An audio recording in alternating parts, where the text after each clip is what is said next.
नमस्कार दोस्तों, स्वागत है आपका हमारे YouTube channel study with Usha में। और आज मैं आपके लिए लेकर आई हूँ हिंदी साहित्य के प्रमुख साहित्यिक ग्रंथ। परीक्षा की दृष्टि से ये बहुत ही महत्वपूर्ण हैं, तो चलिए शुरुआत करते हैं।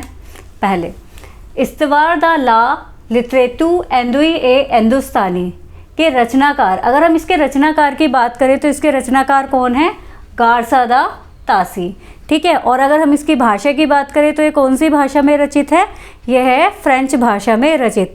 इसमें जो कुल कवि थे, कुल कवियों की जो संख्या थी वो थी 738। अगर हम उसमें हिंदी के कवियों की बात करें तो हिंदी के कवि कितने हैं उसके अंदर?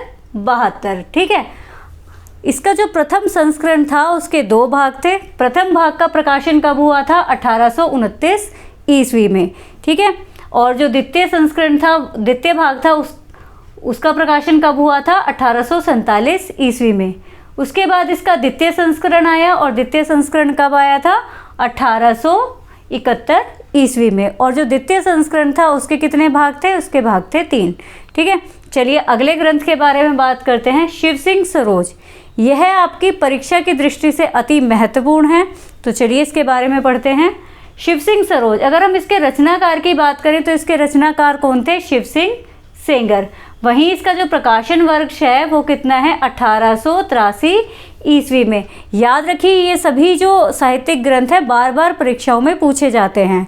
अब आगे आगामी जो हमारी यूजीसी नेट और डीएसएसबी की जो वैकेंसीज आने वाली हैं उसमें उसके लिए देखिए ये बहुत ही महत्वपूर्ण है। ठीक है।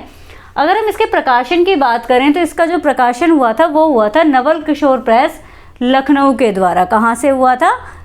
नवल किशोर प्रेस लखनऊ के द्वारा इसका प्रकाशन किया गया था। और सबसे महत्वपूर्ण जो है ये ग्रंथ क्यों महत्वपूर्ण है? क्योंकि इसमें सबसे ज़्यादा कवियों का विवरण दिया गया था पहली बार। ठीक है। तो कितने कवियों का विवरण इसके अंदर दिया गया था? 1003 से भी ज़्यादा कवियों का विवरण इसमें दिया गया था।